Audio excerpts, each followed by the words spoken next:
Financial Services. We're here for you to help you make your dreams come true. Whether your needs are big or small, we'll support you with them all. TDC Financial Services. We are strong. TDC Financial Services. This is where you belong. TDC Financial Services, where money is made easy. Maybe it's the way the brilliant gold liquid reflects our sunshine, or how the bright blue of its label mirrors the clear Caribbean skies overhead. Maybe it's the fresh, crisp taste of this beastly cold beer on a scorching hot day. Maybe it's even the way it brings us all together. But one thing is for sure, Carib is very much a part of who we are wherever we're from in the Caribbean. Carib. It's the way we play. Drink responsibly. People make the world go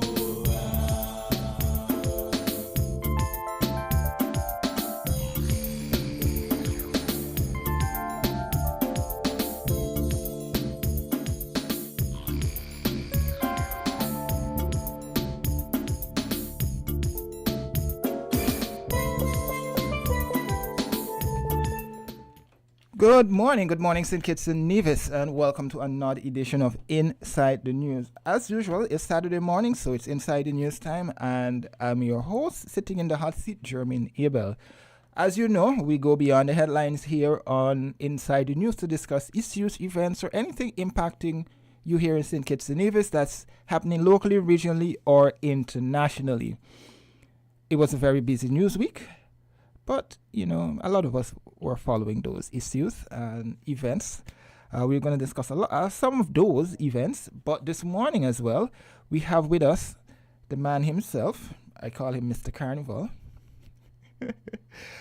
We have with us the director of the St. Kitts and Nevis National Carnival, Clement Monarch Ogaro.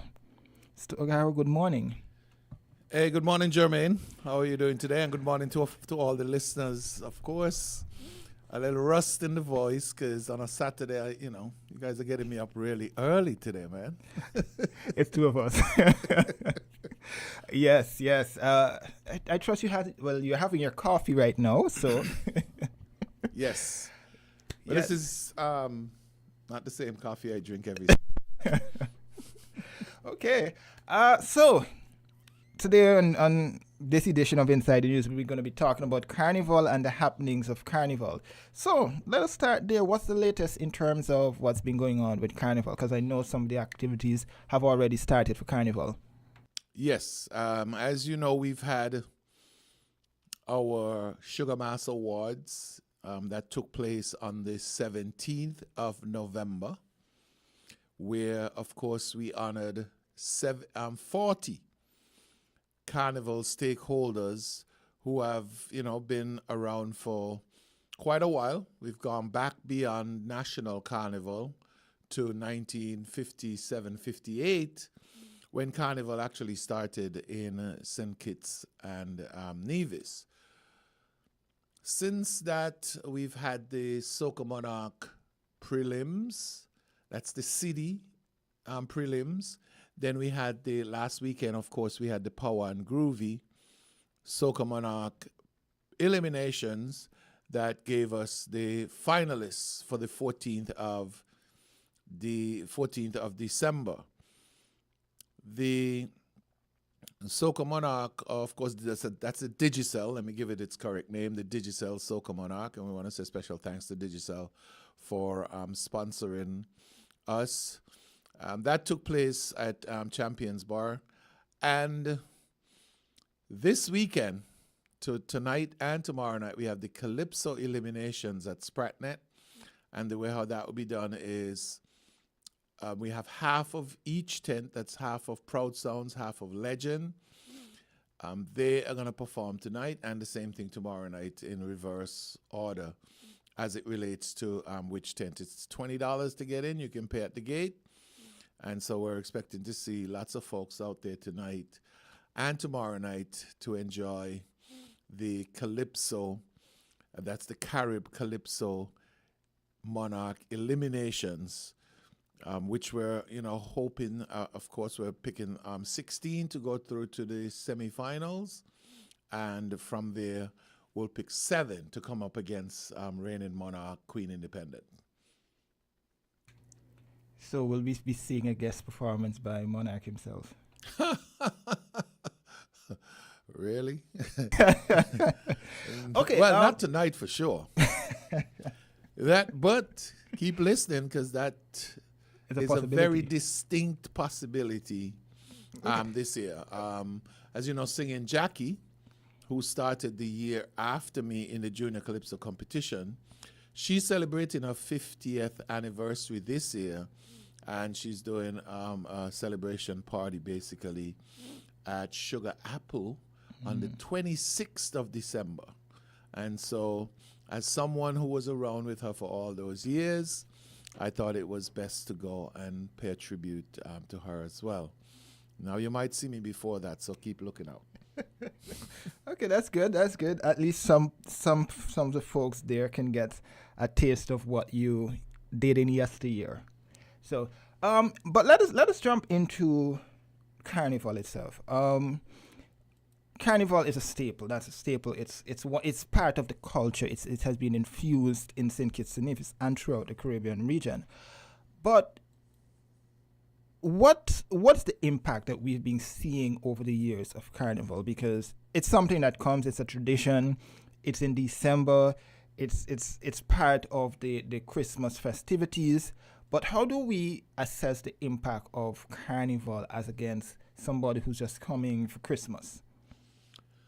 Well, the impact is immediate and homegrown in its capacity. And the reason why I say that is because 99% of, I wouldn't say revenue generated, but 99% of our stakeholders are homegrown. So whatever money is paid out, 99% of that money stays here in St. Kitts. That's the bottom line. In addition to that, of course, we've collaborated with the St. Kitts Tourism and the Tourism Authority in order to promote, because Carnival is the biggest festival in the Federation. And so the impact is very, very, very tourism oriented as it relates to folks coming in to St. Kitts. And our unofficial figures is that since 2022, there's been a 20% increase in folks coming in for during the period of Sugar Mass.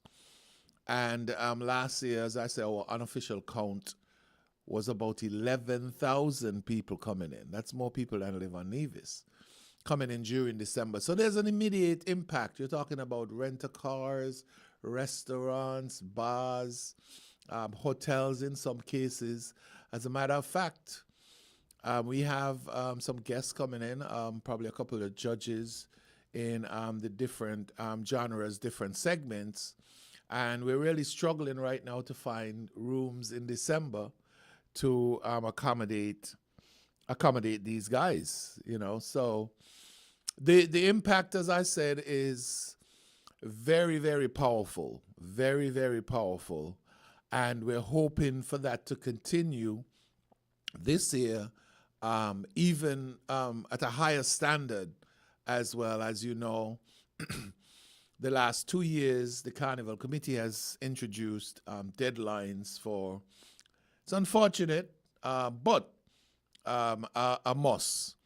So we introduced deadlines so that music and bands, mass bands that is, bring stuff out on time so that we can actually start to promote Sugar Mass 53. We don't want to promote Sugar Mass 53 with stuff that happened last year. Yes, we're going to use some of the footage from last year, but we need new music because we have media groups from all over the world who calls us for information. And in the past, we really struggled until December to provide that information. By that time, people have already made up their mind what they're going to do for the Christmas holidays. So we want people to now start looking at, costumes, because that's one of the things that bring a lot of people into to St. Kitts. And that is so evident, even more evident, I should say, this year. One of our mass bands, they're telling us that at least 70% of their mass players are coming in.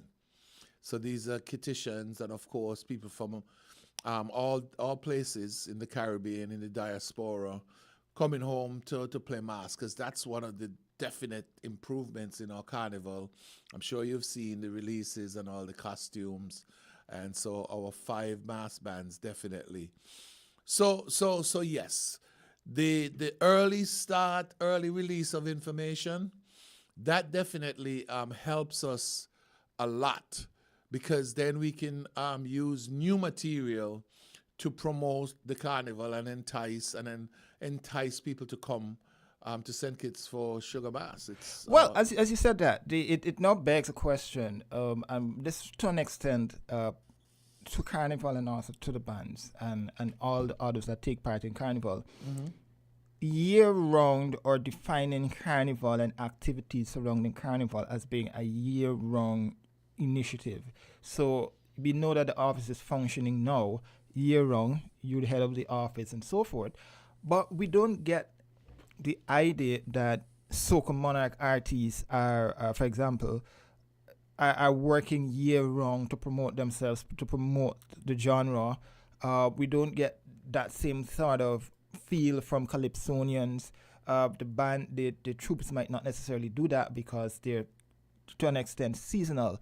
How do you guys at the Carnival Committee get to the point where you ensure that everybody, all stakeholders, are operating year-round? Because when we look at, for example, and we have to single out Trinidad, their artists, their bands, their performers, they're actually releasing their music as early as August, September. So you get that feel by the time Carnival comes around that, okay, I like this song, I like that song. So if the feel is already there. It is, and as I said earlier, we shouldn't have to incorporate deadlines for Calypsonians and soca artists and road march contenders and mass bands to release their material. A lot of our mass bands depend on outside builders to assist with their costumes and stuff like that, and especially people from Trinidad.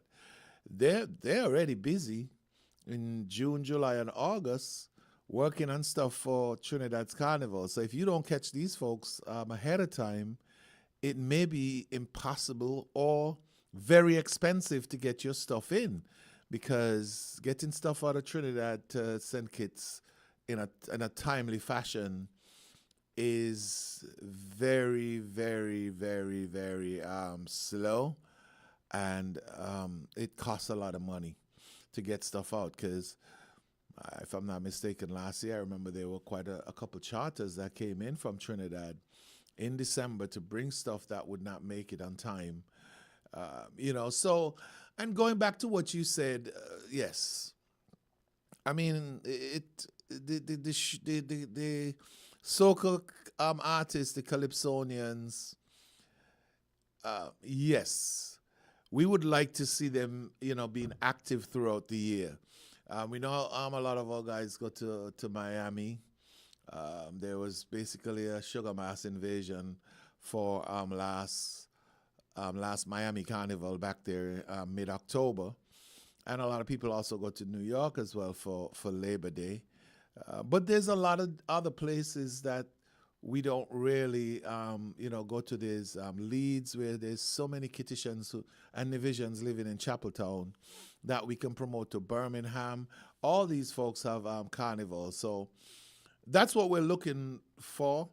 In the year, we basically did a joint sponsorship if you want, with DJ Terror for the big St. Kitts Bash in St. Kitts Nevis Bash, that is, in Miami for Carnival. So these are things that we want to do. Of course, it does cost a lot of money, and that's one thing you've always heard, that Carnival don't have no money. You know, we do our best to make sure that our stakeholders are taken care of, but then at the end of the day, in order to do these promotions, because we would like to be involved in the promotions as well. Of course, we want the individual acts to, do stuff, go out there, get contracts, perform in different places, different carnivals or whatever it is. But the Carnival Committee, of course, would love to be involved in assisting with some of these movements as it relates to promoting Sugar Mass here in St. Kitts Nevis. In terms of partnership with the ministry or the St. Kitts Tourism Authority or the Nevis Tourism Authority, for example, how does that work? Because there's a platform right there in terms of marketing the product internationally.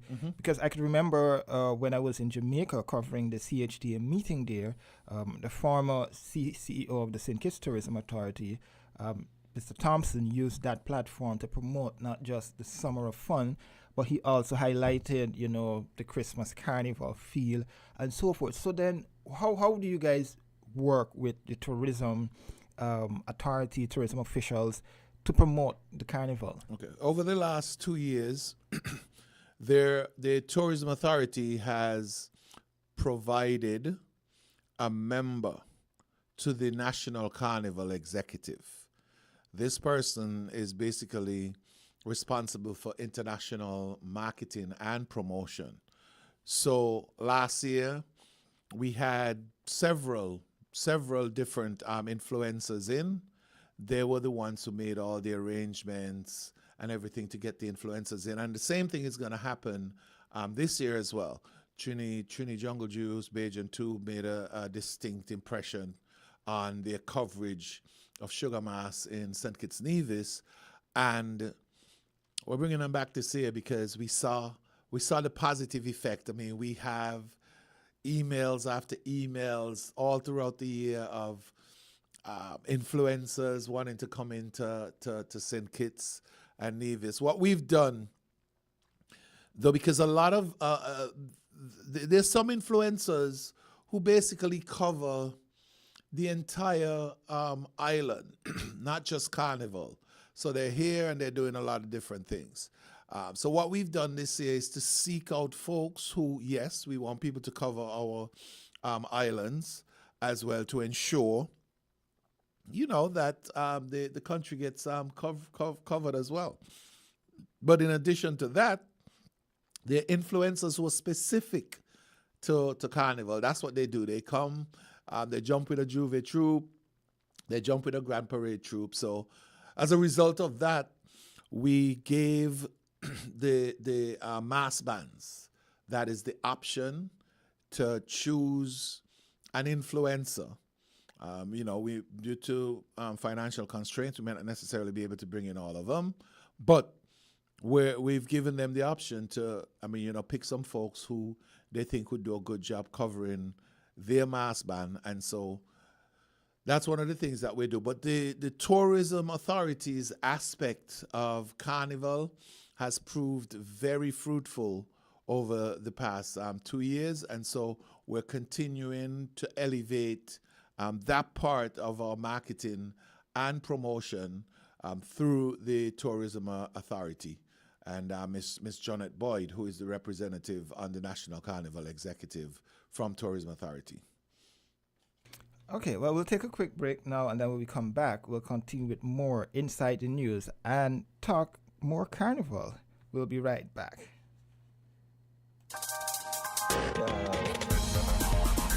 We're different. We're 98.9. 98.9. Win FM.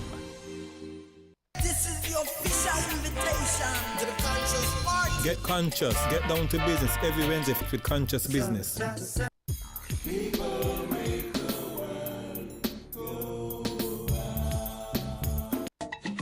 I'm gonna have a worry-free Christmas, yes I will.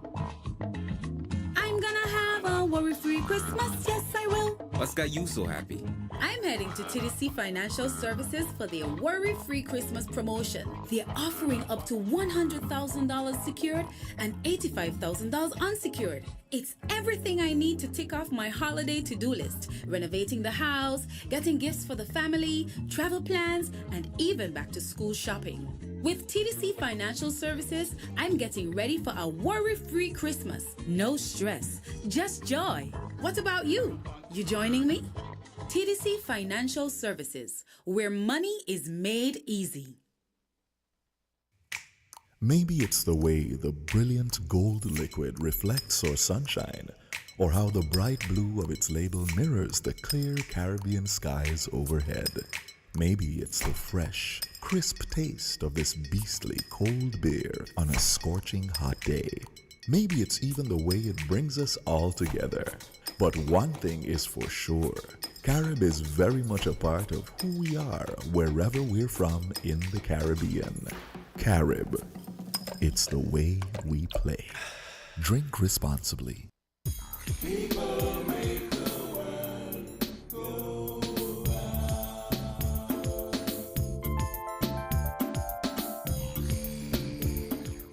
And we are back here on Inside the News. I am German Abel sitting in today. As per usual, it's Saturday morning and you're with Inside the News. We are talking Carnival and we have with us the director of Carnival himself, Mr. Clement Monarch Ogaru.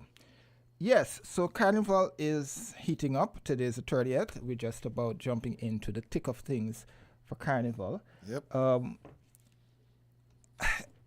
One thing that comes to mind when we talk about Carnival is what goes into planning Carnival. I think this is something that the public, don't necessarily get the understanding of. So if you could walk us through, so the public can get an understanding of.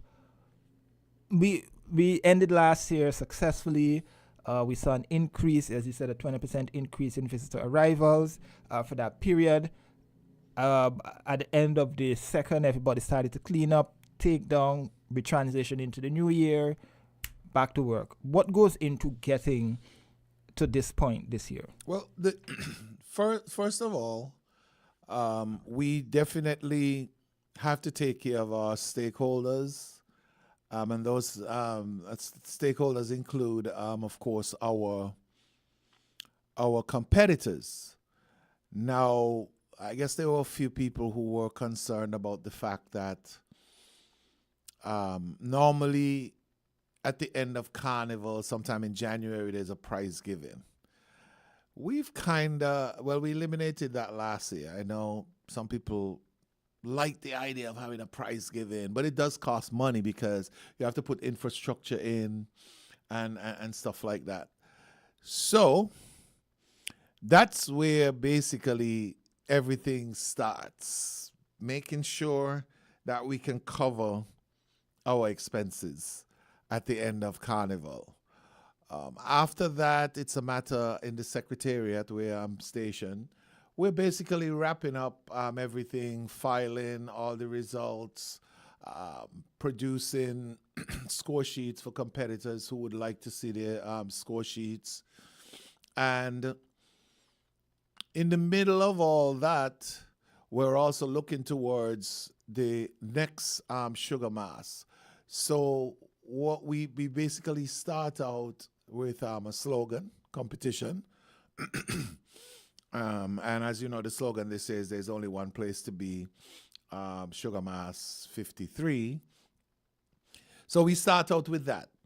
After that, of course, we want graphics to represent what the new look is going to be, the new promotional look is going to be for Sugar Mass, for the upcoming Carnival, that is. And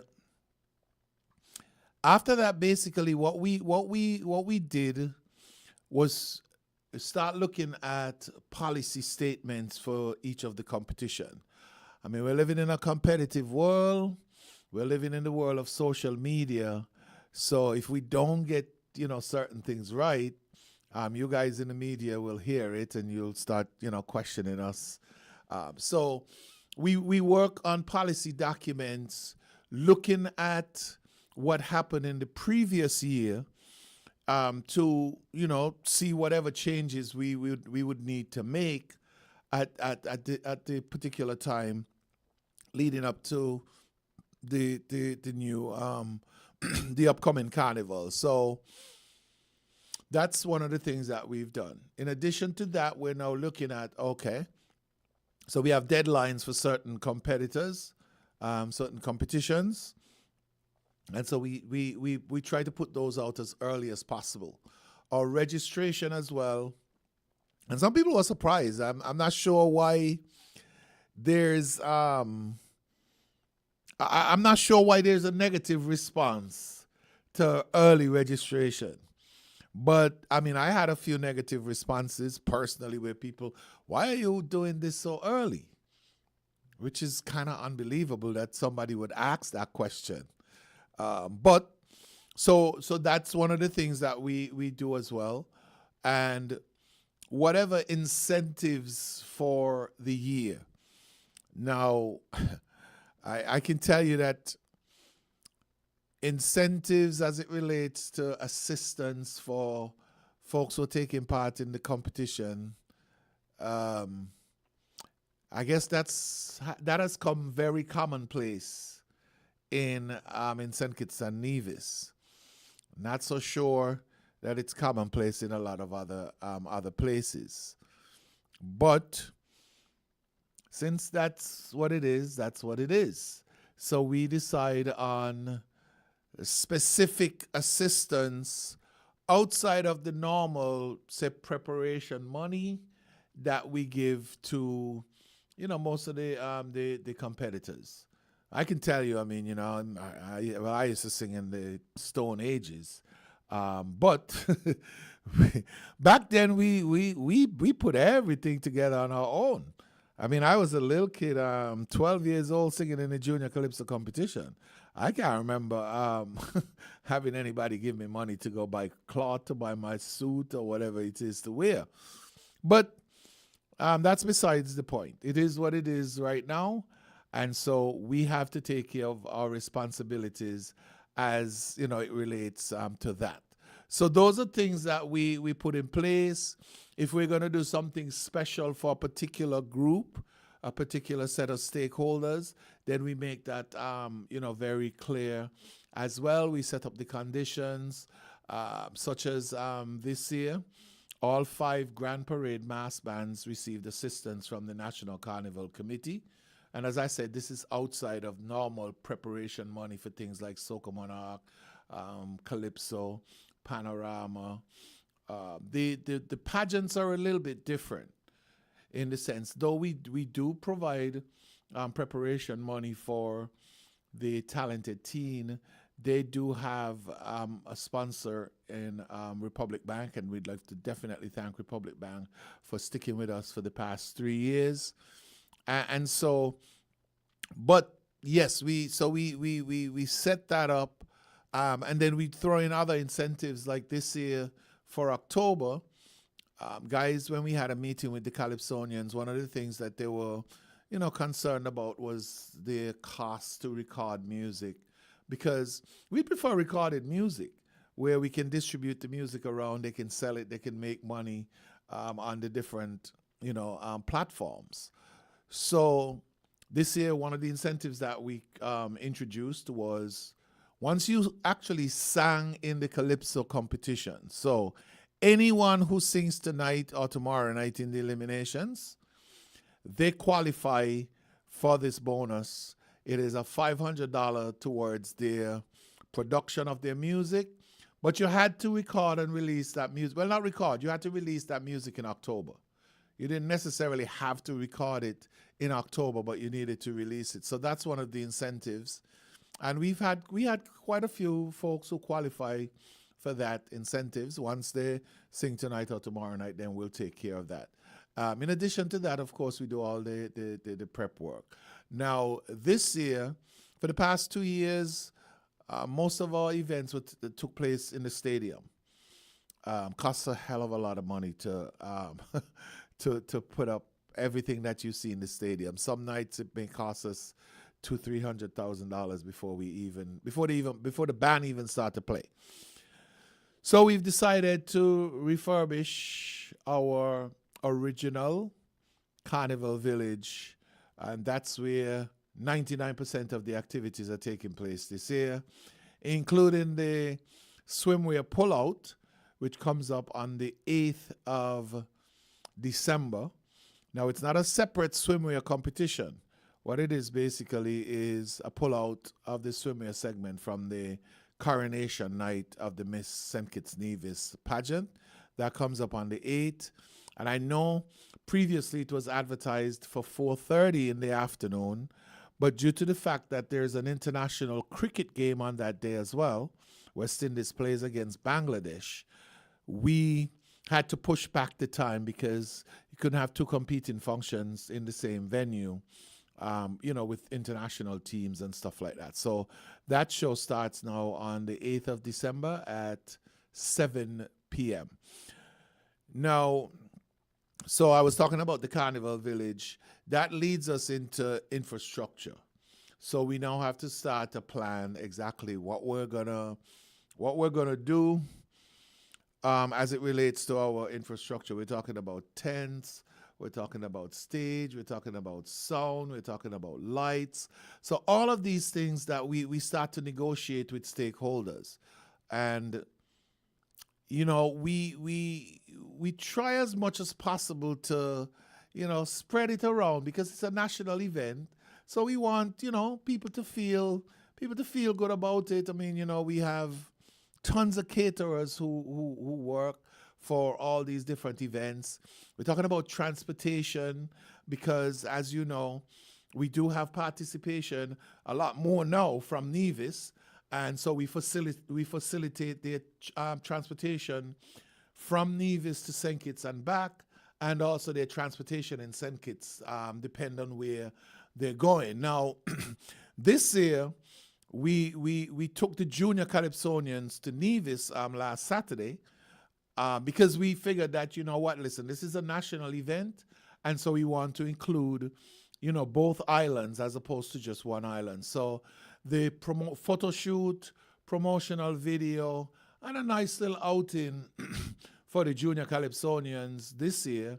Instead of having the divisions come over as they've done in the past, we decided to take the junior Calypsonians to Nevis. So all the videos and the photos that you're seeing, it was done solely in Nevis by Nivision photographers, videographers. They had lunch at, Randy Lime. So, thanks to all the folks in Nevis who ensured that the guys had a successful day in Nevis last week. So, but that goes back, as I said, to infrastructure and just putting things in place, knowing who's going to take part in your competition, making sure that they get a copy of the policy, and the policy document goes back and forth because we're allowing there's even a sign-off period, we're allowing guys to ensure that they read the policy. Unfortunately, we think that some people don't read it. They just sign off in the end, and then, if somebody comes up with a complaint, then, they join the complaint or whatever it is. So we're not perfect, but we try our best as possible to ensure that what we're putting in the policy has legal footing. So we consult our legal folks, of course, to ensure that what we're doing, we create an arbiter's position. So if there's any kind of protest letter, I don't really like the word protest, but that's what it is sometimes.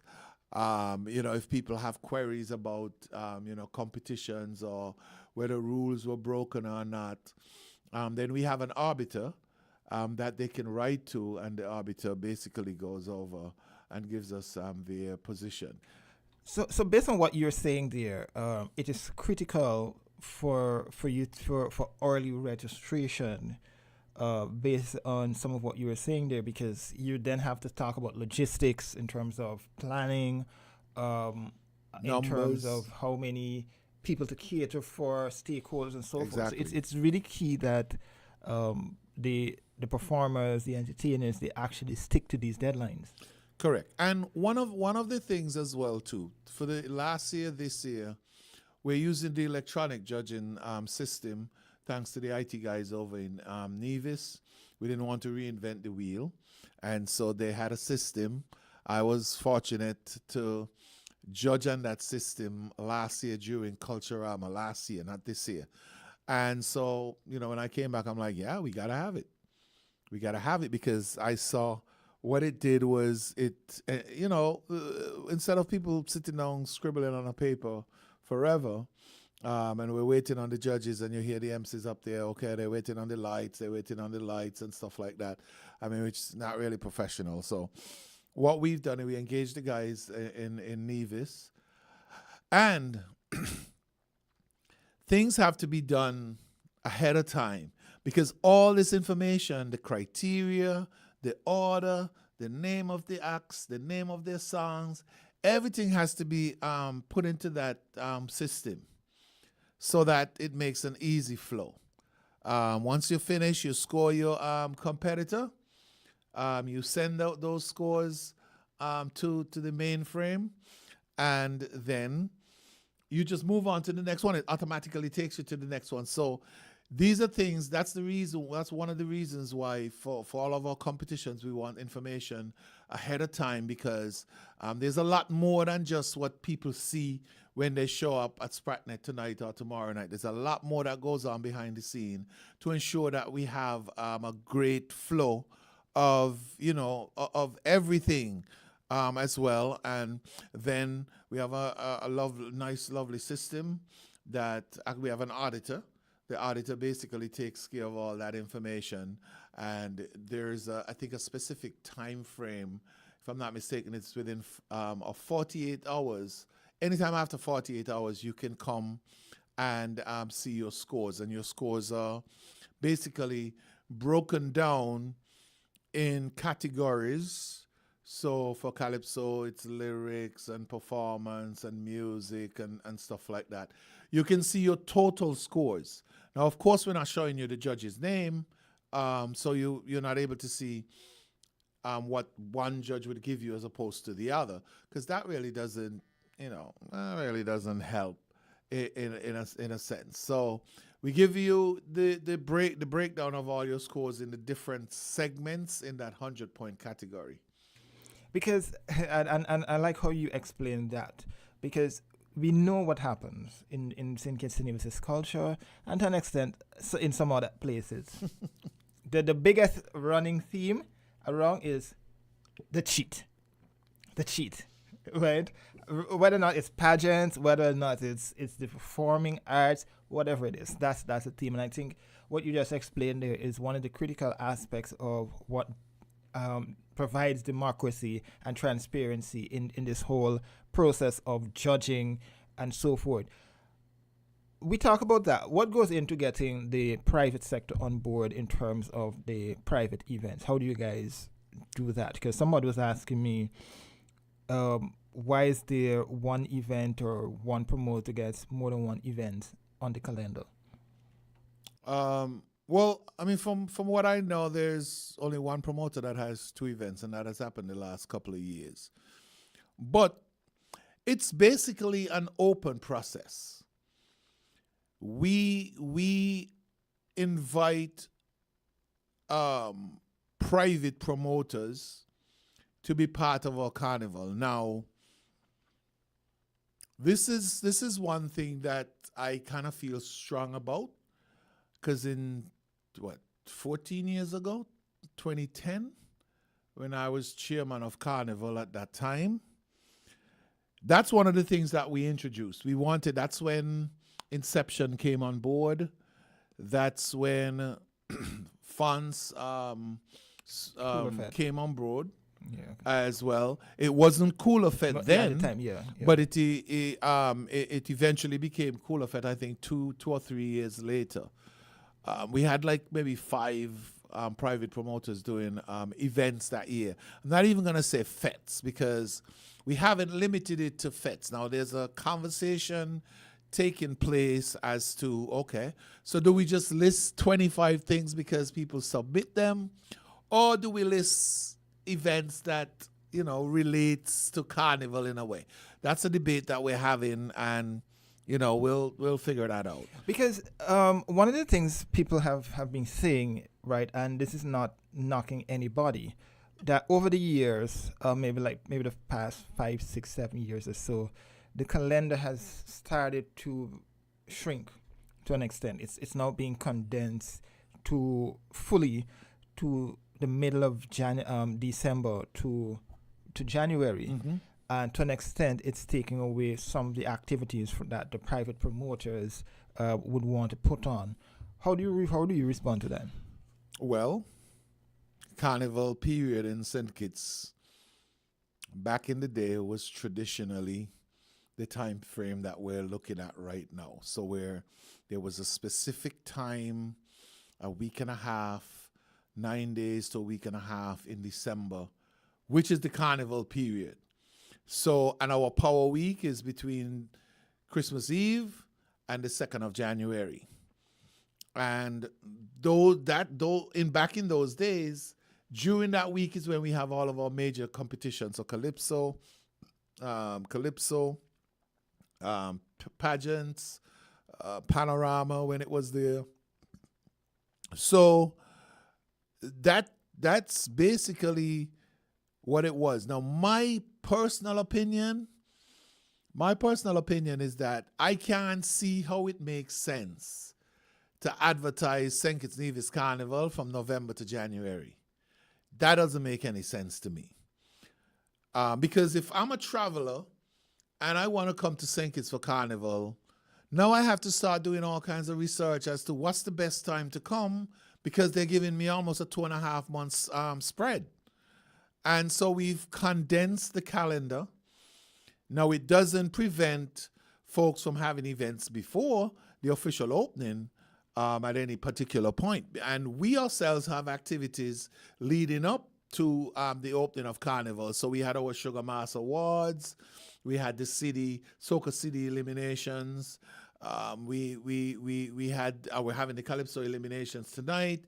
There's the swimwear pullout on the 8th of December. Semifinals for Calypso is on the 12th. Soca Monarch is the day after the opening. So to me, as someone who has lived overseas, it makes more sense for me to look at a specific period that's not 2.5 months wide to figure out exactly, okay, so I want to go to St. Kitts specifically for the Miss St. Kitts Nevis Queen pageant, then I can book for X date. If I want to go for Juve, I can book for X date. But, when you have all these events, and yes, we want to assist our private promoters during that time. Now, everybody wants to be in the Power Week, which is December 24th to January 2nd, but we can't. So what we've done this year is to ensure that there's not too many conflicts. However, I think we're going to eventually get to the point where, some people says, well, I have two events on the same night. But when we're catering to people coming in from overseas, everybody doesn't necessarily come in for the competitions.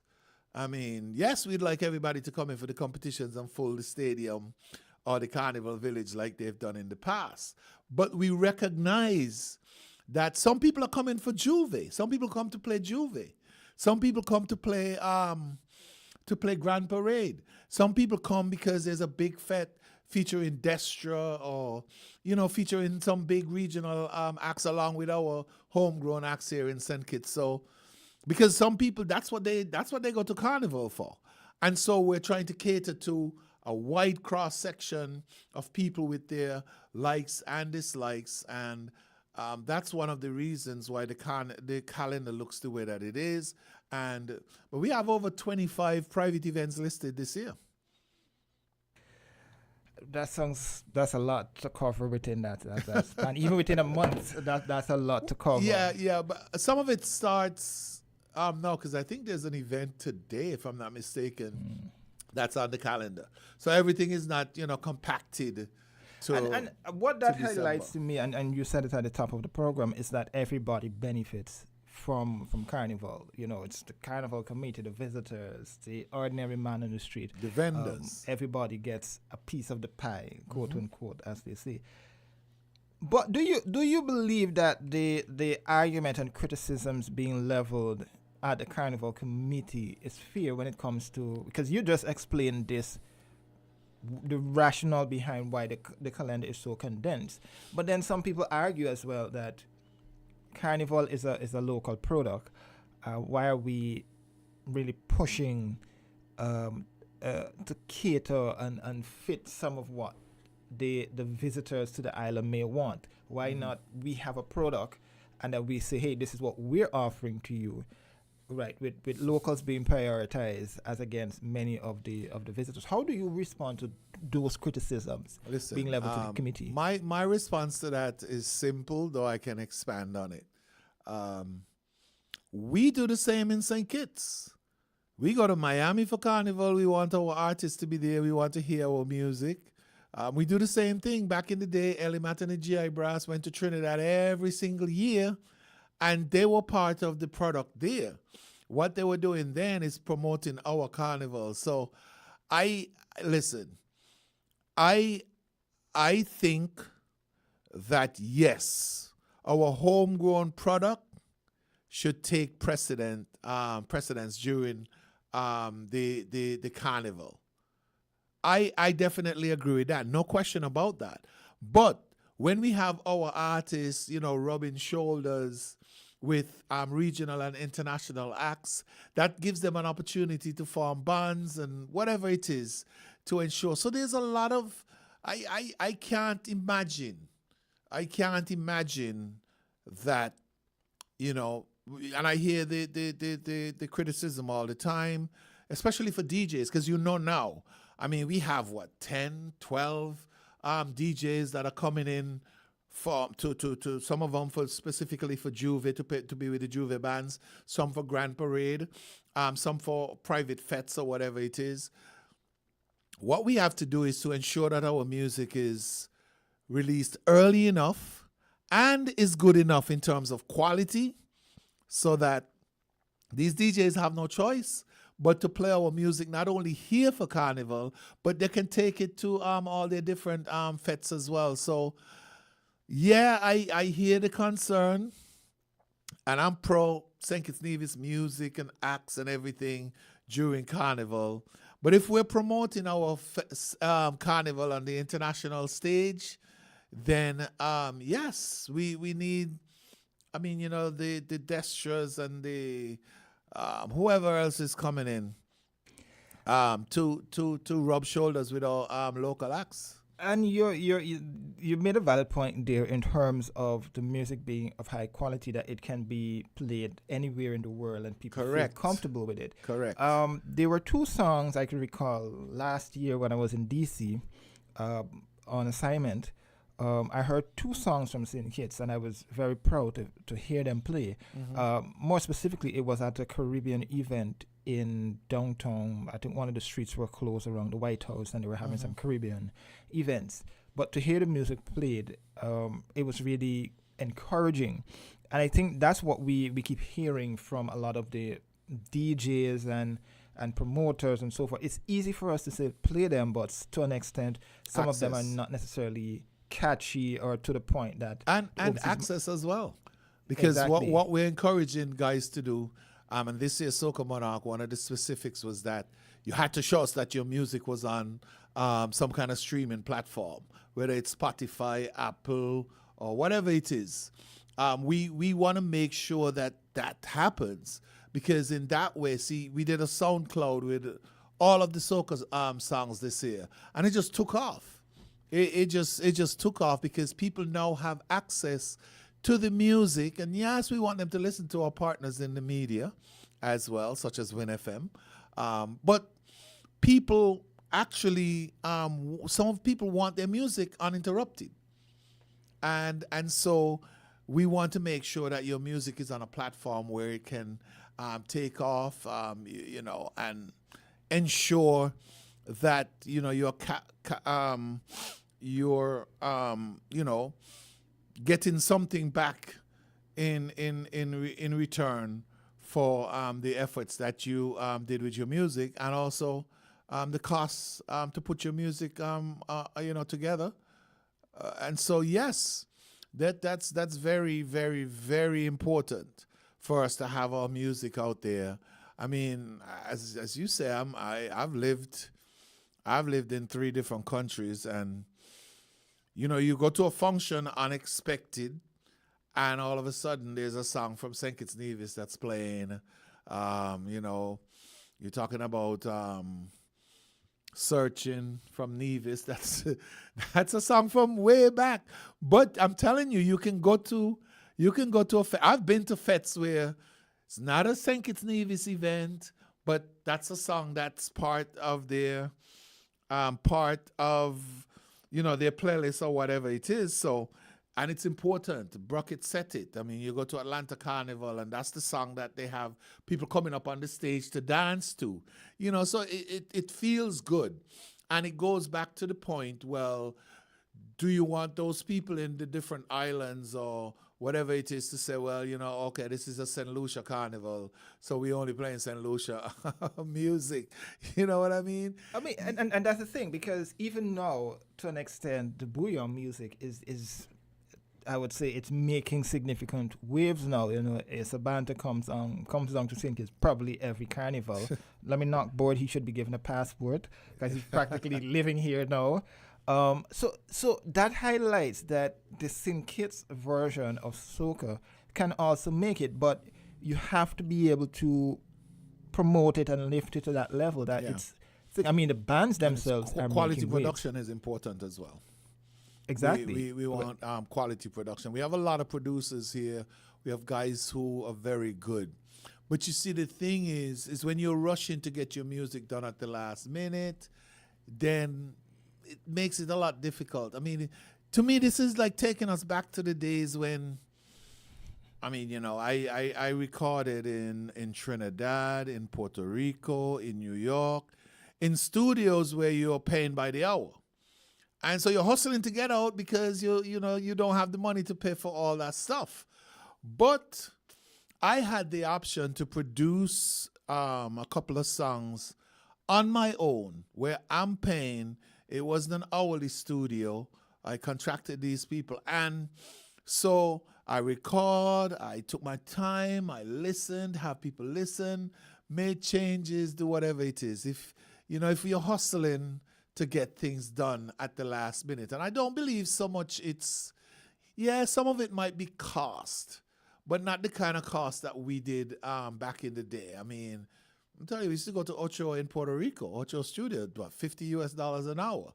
You're paying musicians, like when I recorded in New York, your session musicians is what you're using. You're not necessarily using a band. So when you bring a guy in, he's $50 an hour as well. And so you're trying to get them out as quickly as possible. Nowadays, a lot of this stuff is done here. You don't necessarily have to go anywhere. I know some guys have gone overseas to get their music mixed and mastered. But I mean, you want to make sure that you have that product that when you put it on alongside booyah or soca or whatever it is, that it's on an equal footing in terms of quality and in terms of relevance. One of the things that should be highlighted is the fact that people have to want this, because another school of thought, and this is the argument that would come from artists, is that a lot of them don't have the resources to throw behind this. So you might be paying me $10,000, $15,000, $20,000 to the winner of the Soca Monarch competition. So a lot of us have to work our day jobs and be able to survive, put food on the table for our families. So we can't necessarily do this year round and still significantly invest in the music. But at the same time, on the flip side to that is, if this is what you want to do, you have to make the sacrifice to actually get to that level. Listen, I've heard the argument, because I think everybody feels good if they can go to an unexpected area and see or hear something from their country. And as I said, as someone who's lived overseas, yes, you basically kind of, feel that way.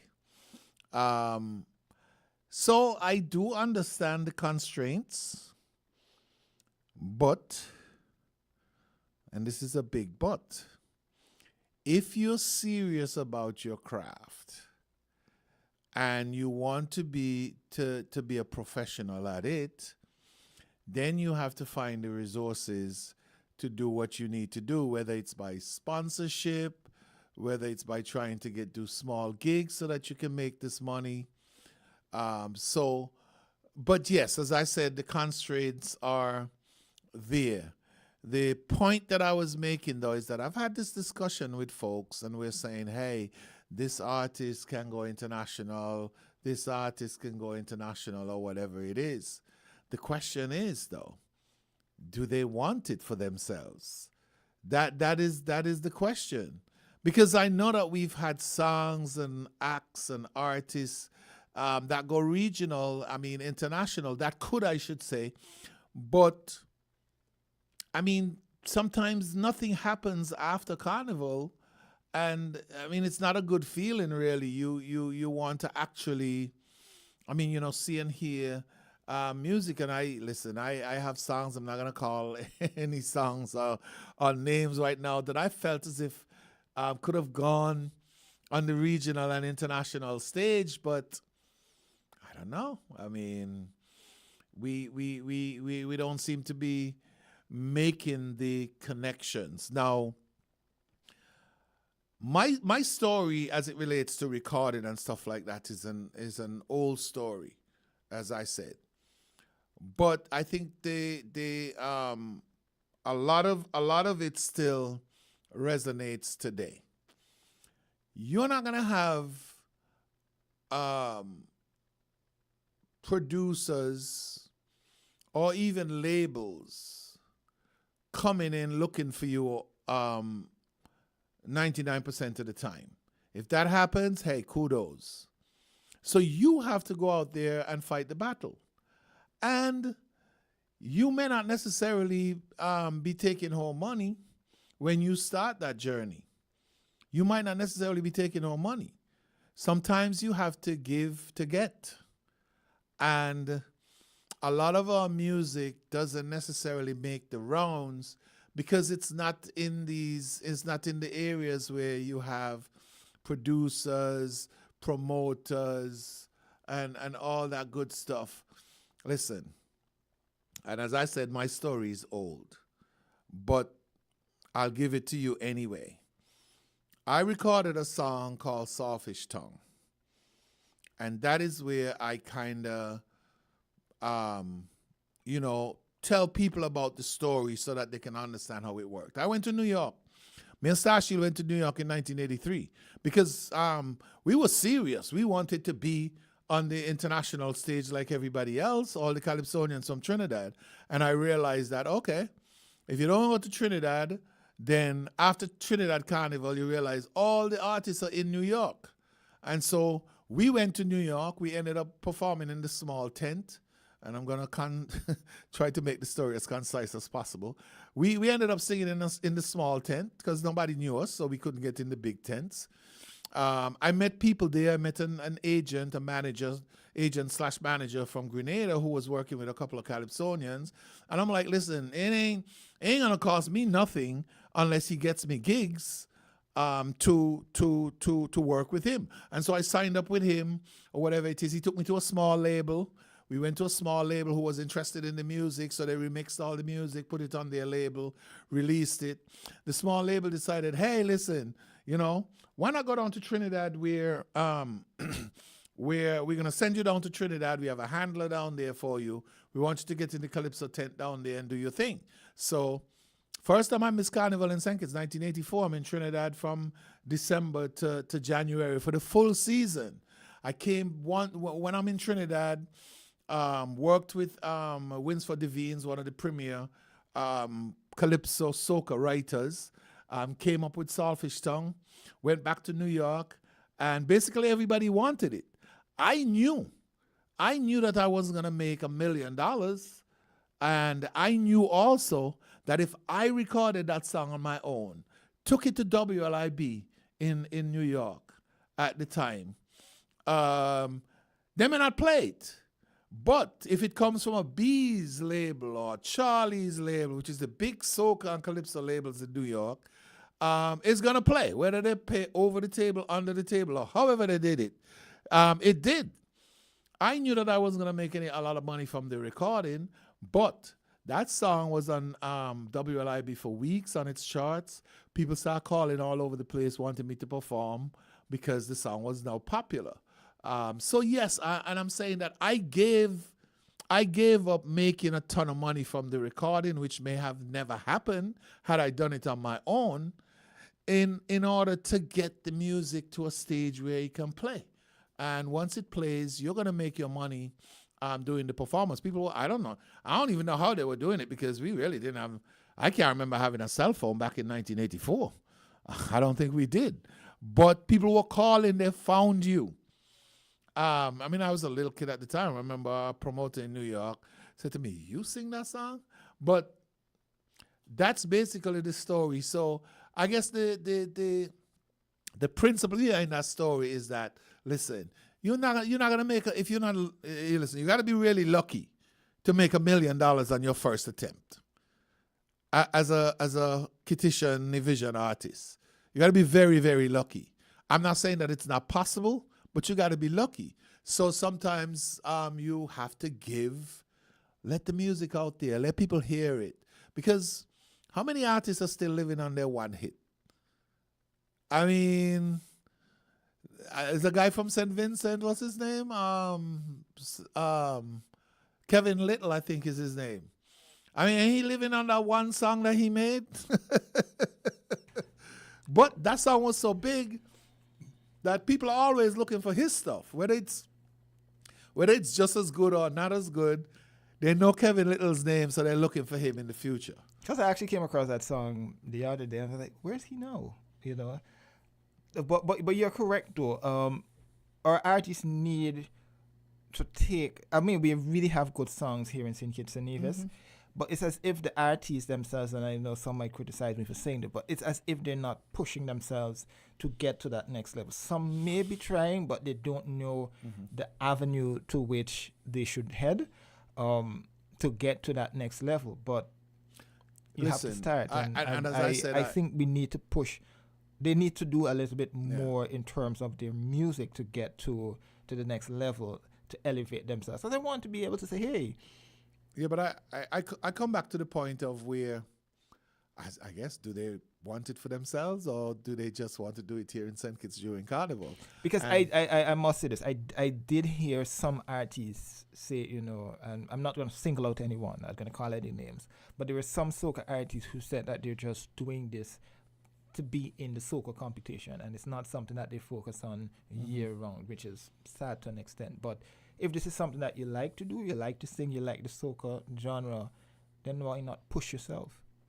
Yeah, it's a key component of getting out there. Some guys get out there. I mean, you know, you have songs, as you say, a lot of songs here that can make it on the international scene, but if the people in the international scene are not hearing it because it's not well promoted, it's not on any streaming platforms and stuff like that. Because we get requests all the time. That's one of the reasons why we're so adamant about basically, listen, if we have to institute time deadlines for people to release their music, then so be it.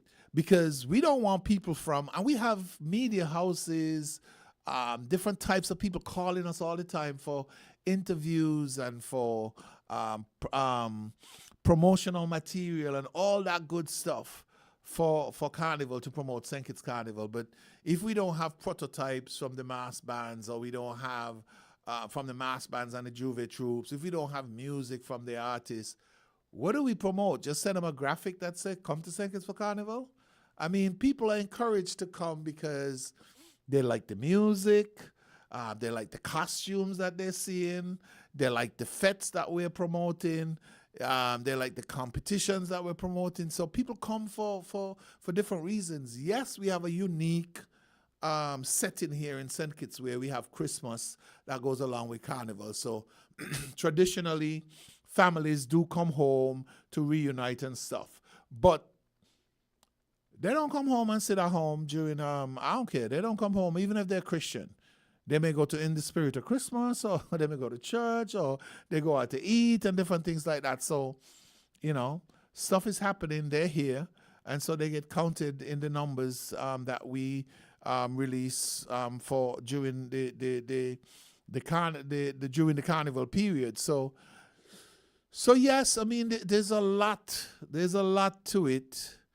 And as I said, having worn a couple different hats as a calypsonian, soca artist, I mean, I was opposite. After a while, when I won all those junior calypso competitions, 3 in a row, I was nice and good.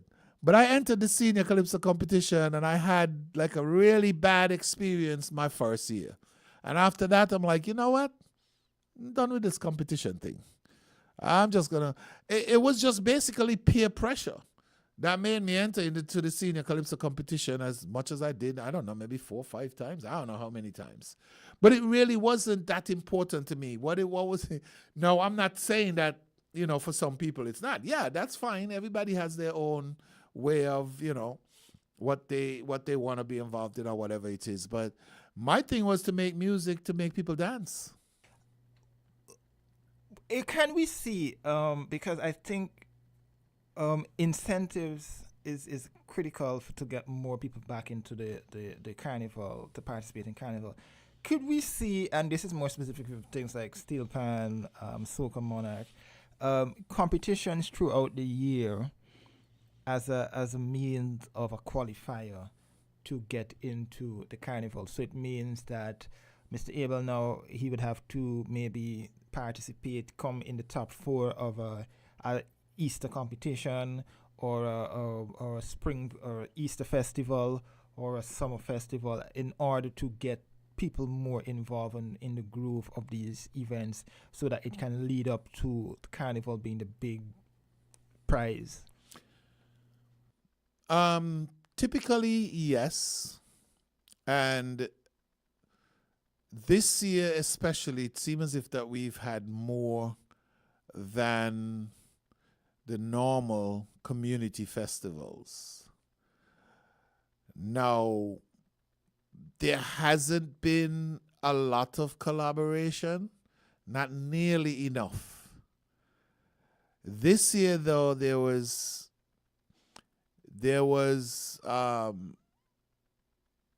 the Ministry of Empowerment. I think that's what they call the ministry.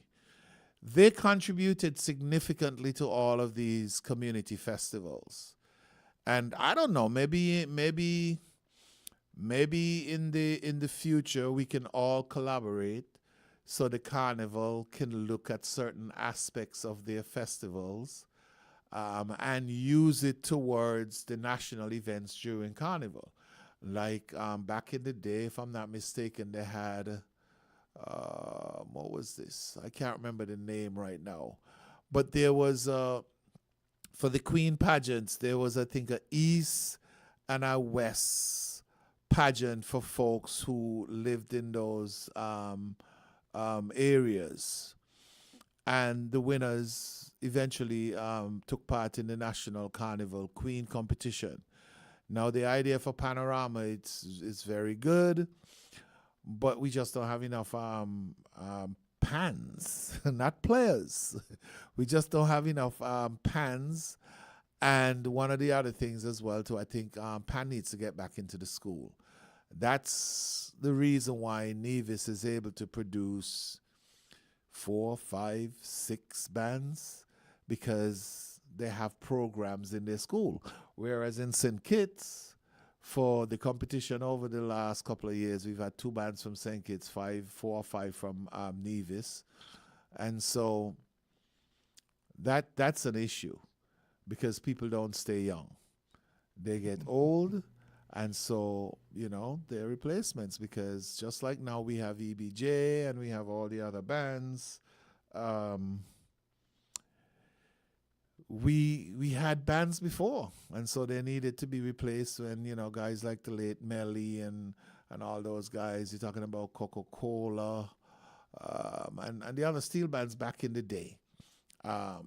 So the same thing is happening now, and the last thing we want is, for guys to start retiring and there are no replacements. But yes, I take the idea of all year round events, but yeah, it takes money, and until there's a recognition that it does cost money to do this stuff, not only from our end but from the competitors' end as well, because of course they want to get paid. That's how they listen. I had this crazy experience singing in the Calypso tent in Trinidad, and my handler said to me one night after the first week, he said, "Listen, look and see what's going to happen next week. It's something simple." And I'm like, "What is he talking about?" He says, "Look at all the new clothes people are wearing. Why? Because they got paid last week." So they went out and they bought new clothes to wear to perform in for the Calypso tent. And as simple as the story sounds, it is relevant in the sense that, when you take part, you get compensated. If you're able to use that money towards improving your craft or whatever it is, then that's always a good thing. Okay, I want you jumped into two things that I wanted to ask you, but we have to take a break now. And when we come back, I'm going to ask you the two areas. We're going to speak on the two areas that you were referencing there, more specifically steel pan and finances. So we'll come right back with more Inside the News. We're different. We're 98.9. 98.9 Win FM.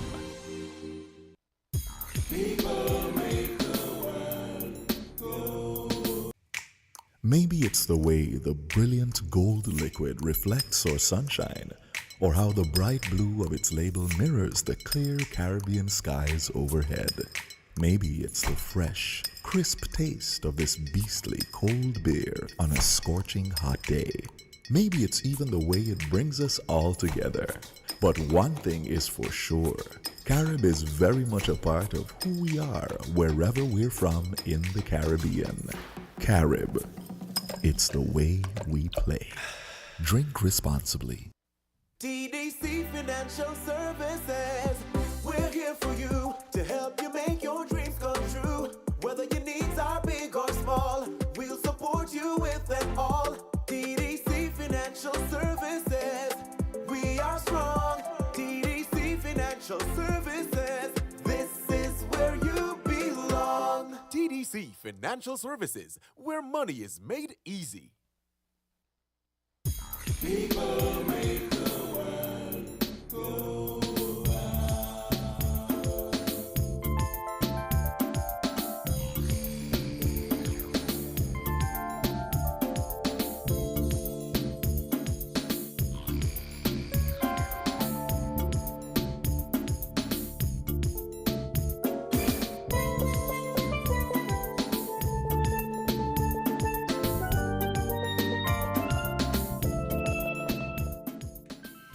And we are back here on Inside the News. We are discussing on this edition Carnival. We're in the season. Well, practically we're in the month of December. And when December comes around, that's where the whole discussion starts and the focus is. Carnival, we start to prepare to an extent for Christmas as well. But, Carnival takes priority for some.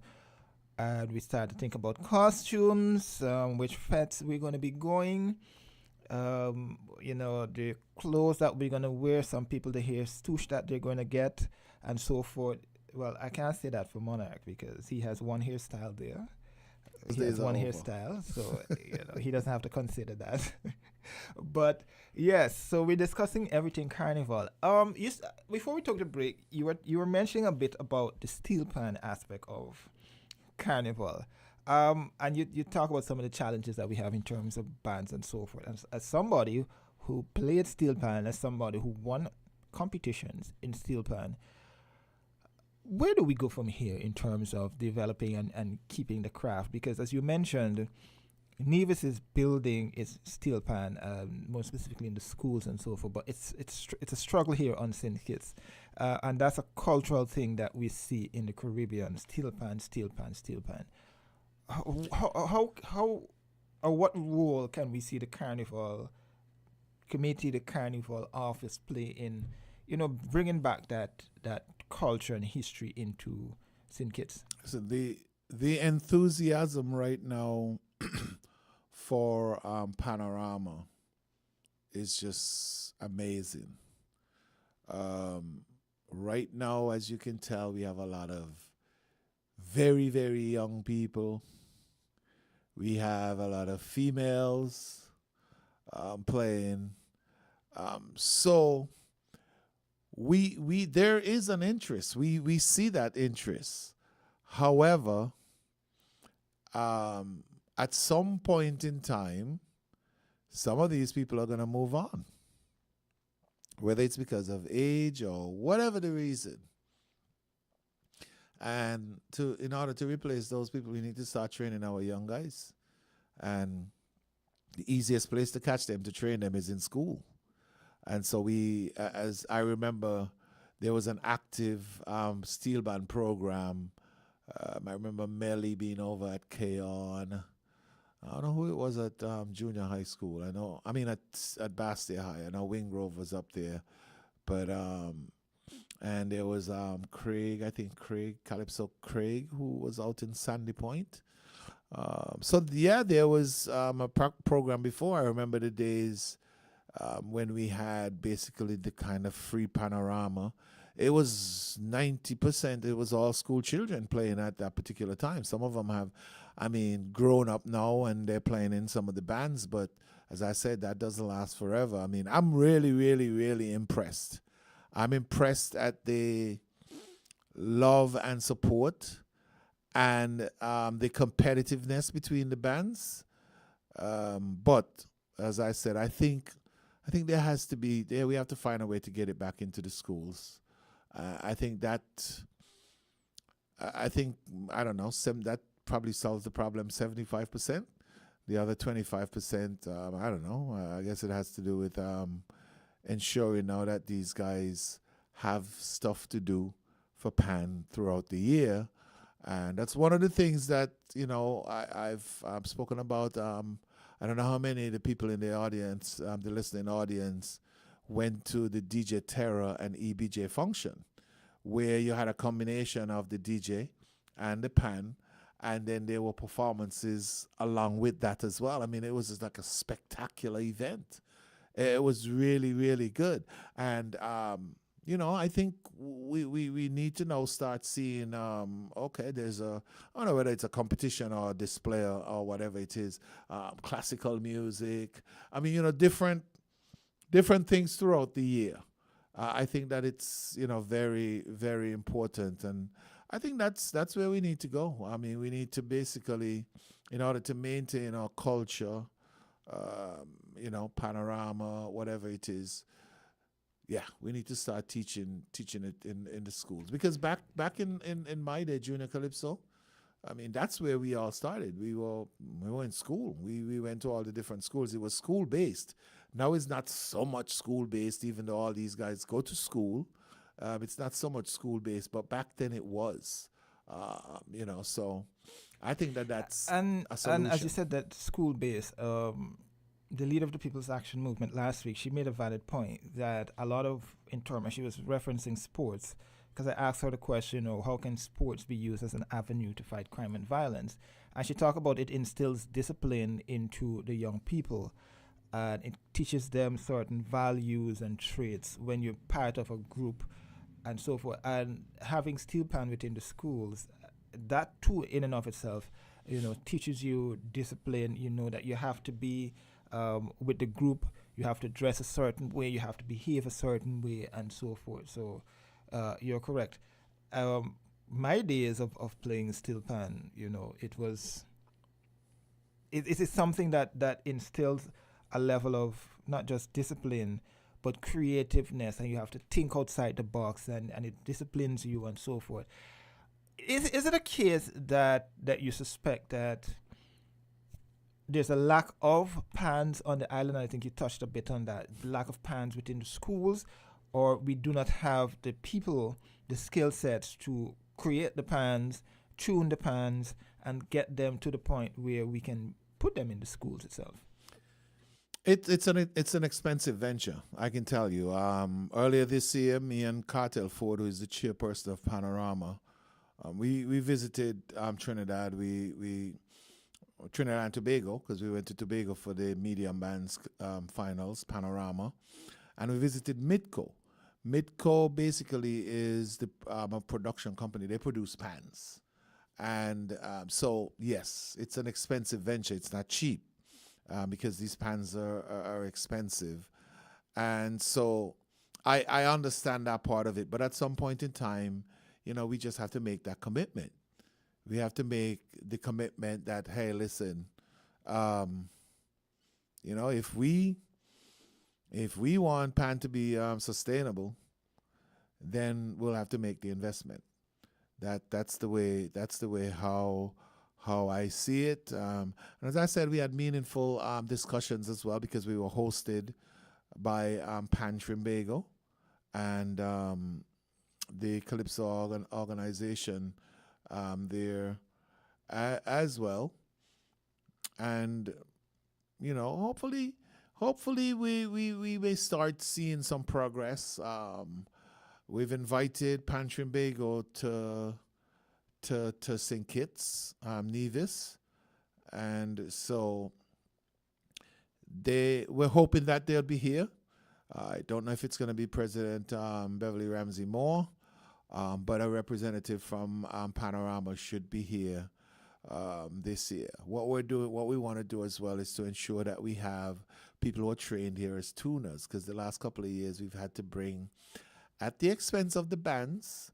And, we chipped in last year as well with some, accommodation and different things like that to assist them. But you have to bring up a pan tuner here every year, because you can't, you played pan, so these pans have to be tuned ever so often. So these are things that we want. We want, when we bring people here, that people are learning, and so that we can have pan tuners here in St. Kitts as well, who can go to the different bands and, tune the pans or whatever it is. So, yeah, I guess the bottom line is that it's an expensive venture. But, if this is something that we really, really want, then we have to make that commitment, the financial commitment, to ensure that, our youngsters are given this opportunity to be part of an organization where they can learn, as you said, discipline, music, and showcase to not only Kittitians and Nevisians, but to the world. Exactly.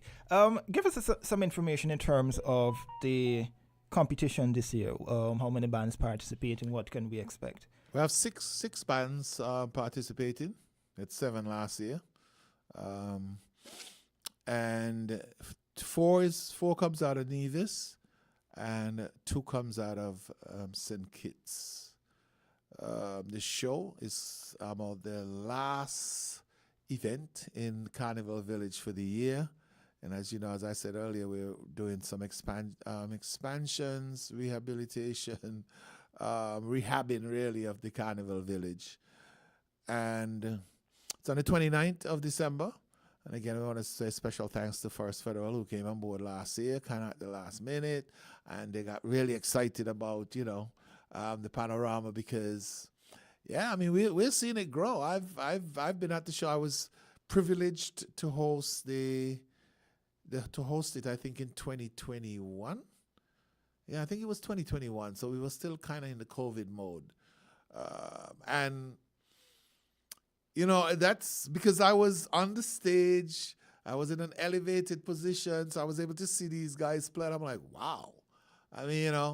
Having seen Panorama in Antigua and Trinidad, I'm like, okay, yeah, these guys are really doing it. These guys are really, really doing it. So the enthusiasm is there. You can see, there's a fan base for the bands. not only the ones here in St. Kitts, but the bands in Nevis as well. They have their fans coming over. And yes, I mean, it costs a pretty penny to bring over the bands and the pans and everything like that. But we're working with the boat, one of the boat ferries. I think it's iConnect. Well, I don't know if I know we need to seal the deal first, but we're so it does cost money, but that goes back to the fact that these are all local stakeholders, local service providers who are benefiting from the fact that we have to now move people from St. Kitts to Nevis. We have to move them with all the pans.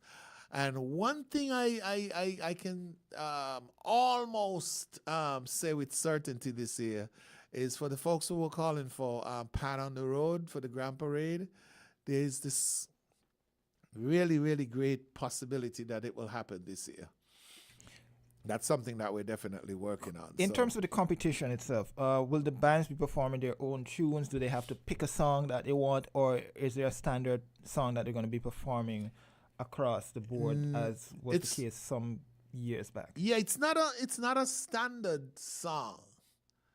Some people, and there are different schools of thought as it relates to the selection of the song that the bands play for Panorama. Now, all the bands have already selected their songs. A couple of the songs are local. But there's also the school of thought as well. Do we restrict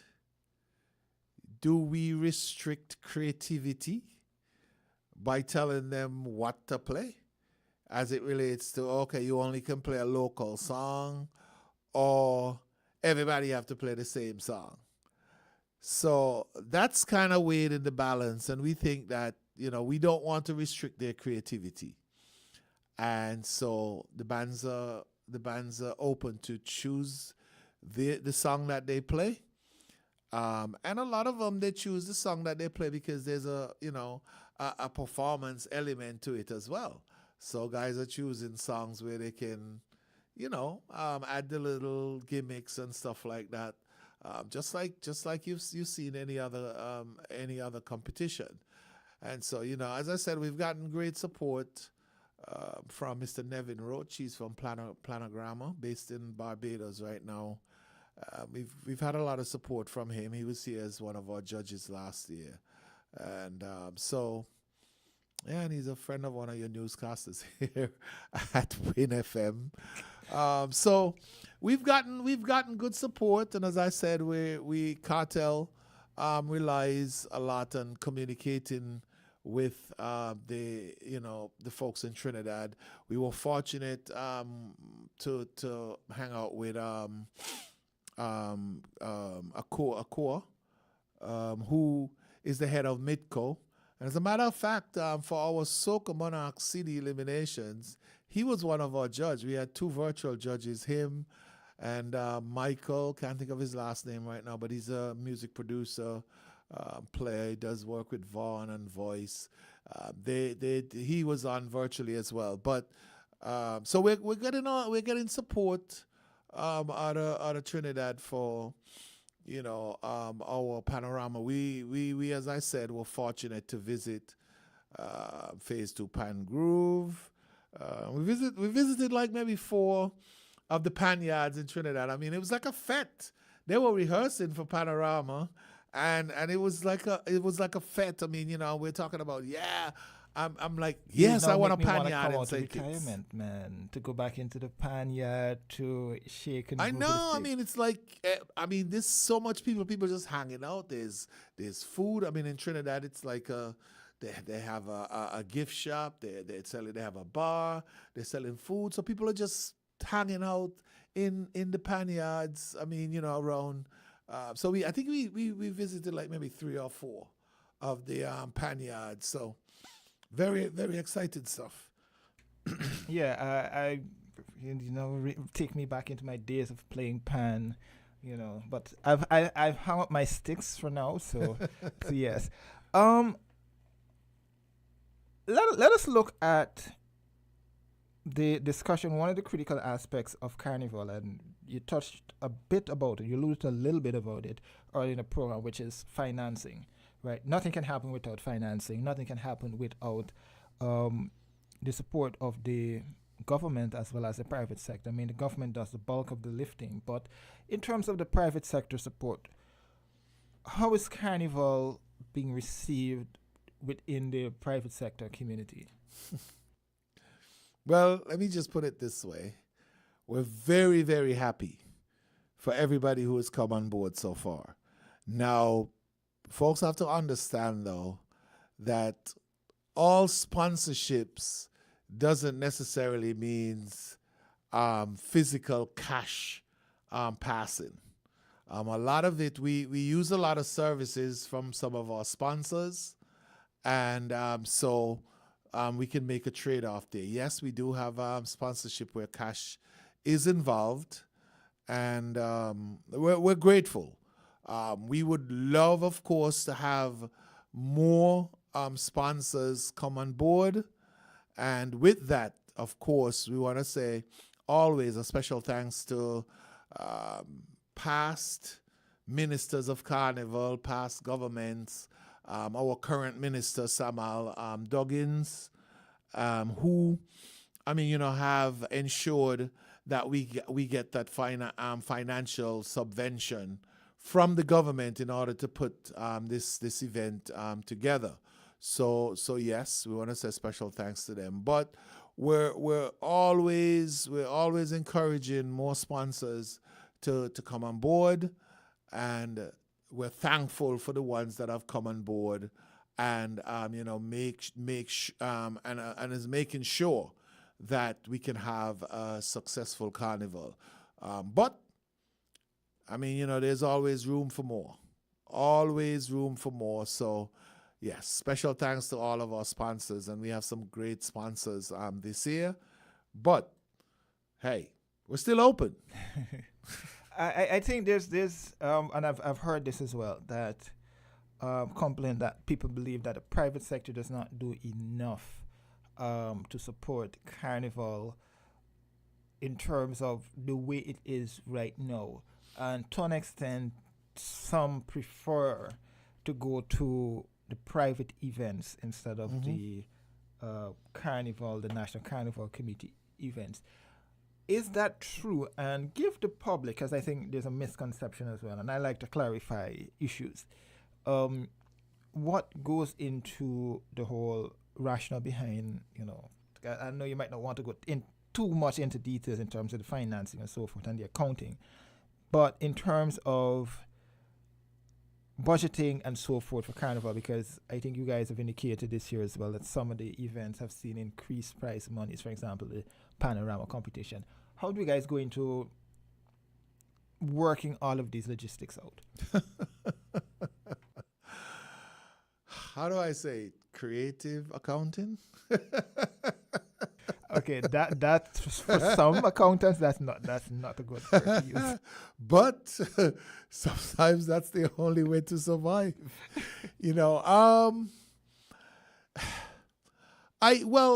For me personally, I think that we have lots of businesses out there who benefit from Carnival in December, and it would be nice for them to put back. And it really doesn't matter to me whether they put it in a private fete or they put it into the Carnival direct. But you're talking about folks who are diamond and platinum sponsors. We're talking about folks like Azul, The Cable, Republic Bank Limited. So we do have people who really, and as I said, it might not necessarily be cash, but you're talking about things like, okay, so we need internet. We're using our tablets now to judge, so we need data and SIM cards. Some of the things that people really don't think about. We need caterers because we have to feed our workers. We're talking about people who are working with the judges. We're talking about people who are coordinating backstage. When we have a a TV or streaming production. I mean, so there's so many moving parts. We're talking about security. I mean, these are people who benefit tremendously. People who are cleaning. There's a lot that goes into it, and so. I mean, the bottom line is that more is more. So we'd love to have other people come on board, and we're still open. We're still open for folks to come on board, but we're very, very appreciative of the folks who have come on board in a major way. I mean, you talk about the Republic Bank that has stepped up since their initial foray into the Miss Teen St. Kitts Nevis. You're talking about Carib, who has been around forever. I don't think there's a carnival that Carib has never, been a part of. As a matter of fact, they did receive an award at the Sugar Mass Awards, not this year, the last year, the first year, for their contributions to Carnival over the 53 years of National Carnival and prior to that. I mean, it's tough. It's tough business, but as I said, I mean, we just have to be creative with our accounting. Maybe that's a better way of saying it. We have to be creative with our accounting to ensure that, we're able to satisfy everybody, to pay everybody at the end of the day. And can you confirm that all stakeholders are normally paid, or when those, especially this year going into next year, would be paid? Because I know over the years that has been one of the biggest talking points coming out of Carnival, stakeholders not necessarily being paid on time. Well, it goes back to the fact that we need more sponsors, we need more money.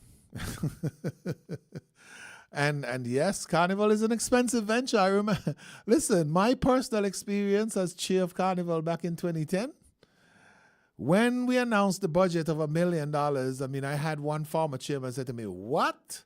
What are you talking about? Carnival could never cost that much." Well, I mean, we've doubled and tripled that right now. Because Carnival is an expensive venture. If you expect your pan, your soca artists, your calypso, your mass bands to get better year on year, or year over year, then, I mean, they have to be rewarded. They have to be rewarded, and yes, that's basically what it is. I mean, yeah, I know there's been a lot of stories about people not getting paid or whatever it is, but we try our best, and we're thankful for majority of the major service providers that we work with. We're very thankful to them for working with us at times when maybe we can't pay them right away. Let's put it that way. I mean, that's basically the bottom line, and so it's easy to stick with these folks and ensure that but we always ensure that they get paid. No, I mean, we hate to have a new carnival starts where people haven't been paid for the previous carnival. That's not going to happen. Just back up a little bit, just for clarification. Is it a case that when the budget is done for Carnival and taking all the stakeholders and expenses into account, let's say $2 million, and the Carnival committee itself has $2 million at hand, is it a case that sometimes the committee goes over that budget in terms of service providers, or is it a case that some of the subvention funds that are supposed to be coming from the government are not necessarily released in time to meet the target date that you guys would have given for the payments of service providers? Funds from the government are usually on time. There's a schedule, and yes. So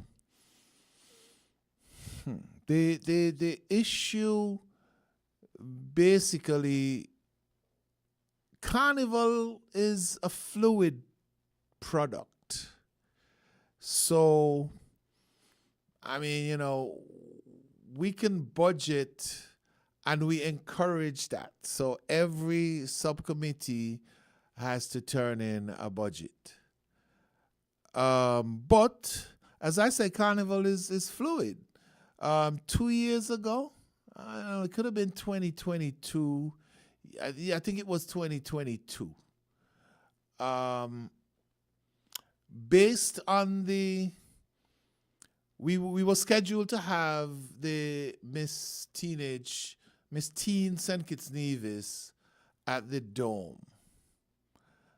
When we recognized the magnitude of fans who were purchasing tickets, the Dome could only hold 700 and something people, if I'm not mistaken.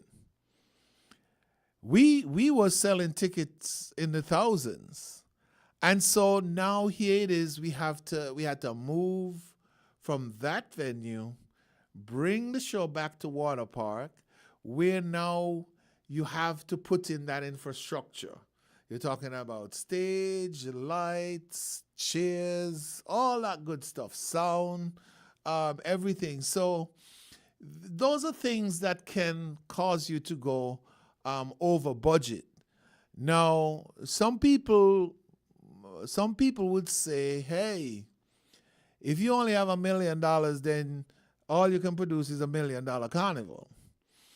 But it's not that easy to do, because sometimes at the last minute, you have to make these decisions, based on what is actually happening. I mean, it could be that you need more lights, a bigger stage, and especially this year for Panorama, if I'm not mistaken, I think we're now. Let's see. There's the current action for after 50. Okay, so yes, we're increasing, and I was looking at the document here. We're increasing the amount of pan players this year. I don't know if people even recognize that you can only have a certain amount of pan players. Basically, I think it was at maybe 25 at one point. This year, if I'm not mistaken, it goes up to between 40 and 50. And we're talking about pan players, not necessarily the rhythm section or anything like that. So, I mean, that includes additional space on the stage and stuff like that. So it's not everything that you can plan for when it comes to Carnival. You cannot plan for everything, because none of these Juve troops or people who are vying for Road March, they don't plan to break down on Juve morning. I mean, they don't plan for the generator to go bad. And sometimes in the middle of the jam, you have to replace either your tractor, your trailer. Well, I don't know about the trailer so much, but you got to replace your generator or whatever it is. So, as I say, Carnival is a fluid product. It's not that, we, as the Carnival executive, allow people to go over budget, but it happens. As I said, in the case of 2022, if I'm not mistaken, I mean, the movement back and forth between venues. Yeah, I mean, we ain't no way that the Dome was going to hold 3,000 people, and those are the people who wanted to come in. And that seemingly is one of those events that is one of the popular events, the pageant events, and school based, and so you have a lot of all the schools come out to support their kids. This year we have 6 contestants, and again I want to say special thanks to the folks there at Republic Bank for sticking with us for the past 3 years, and really upping their sponsorship and belief in what they're doing as it relates to these teenage girls. Unfortunately, this year we do not have some of the schools in, but we're hoping to have that resolved next year. We can have all of the high schools in, because we think that's important, both in St. Kitts and Nevis. So yes, very important for us. Okay, we have just about 10 minutes or so left on the program. Mm-hmm. Wow. What event that long? are you most looking forward to, or we all should look forward to on the calendar? No, I can go home and sleep. What's that one event? I mean, I have some friends who are supposed to be coming down for again this year. They came last year to St. Kitts for the first time too, and they took in. There's still about a week or so. They took in Juve, and they took in the Grand Parade and Last Lap, and I think they enjoy themselves more than the revelers, right? And they were on the sidelines. They're coming again. They supposedly will be bringing more people. And then one of my good friends is trying to come down. What sort of feedback have you guys been hearing about Carnival, especially from those people who are visiting the federation itself? Very, very positive. Very positive. I had 2 friends from Barbados came in last year, and they swear that, or I should say swore, that St. Kitts Juve is the best in the world. St. Kitts Nevis Juve is the best in the world. Our parade. Last year we had some challenges with the parade, with all the gaps and stuff like that. But that's something that we're actually working on this year. We are creating a system, a communication system that basically can eliminate all these gaps, because that doesn't really help the parade. And we're trying to get back into Bastia, because the route is the same as last year for the Grand Parade. We're definitely trying to get back into Bastia in good time, because we value our vendors. And when the bands and the troops are in town, they make money. And so that's one of the things that we're taking into consideration. We proposed a different route, but in our meeting with the Grand Parade troops, they've decided that, hey, listen, we want the stage to be the last experience before we come back into town. And so we've given them the opportunity to utilize the same route that they proposed. Would it be the same thing for Juve? I know the chair lady has been talking about the possibility of moving. Yeah. Well, you know what? I mean, I like move. I like to move, because when you move, that means you're growing.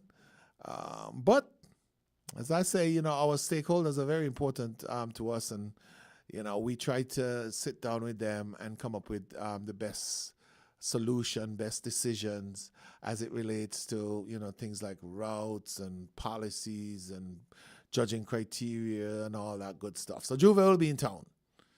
Juve will be in town. There was an attempt at having the Juve start in an area and come into town. Apparently that was not going to work, because we have Juve troops coming from all different directions. What we're doing this year is to ensure that we, get rid of some of the bottlenecks that we've had. And, one of the big bottlenecks that we had last year on Juve was you had bands coming down the Bay Road from Newtown. You had bands coming down West Square Street, and then you had a judging point right at the Pelican Mall at the bottom of West Square Street. So if you were to be judged, the people who are coming from the Newtown Bay Road, they can't move.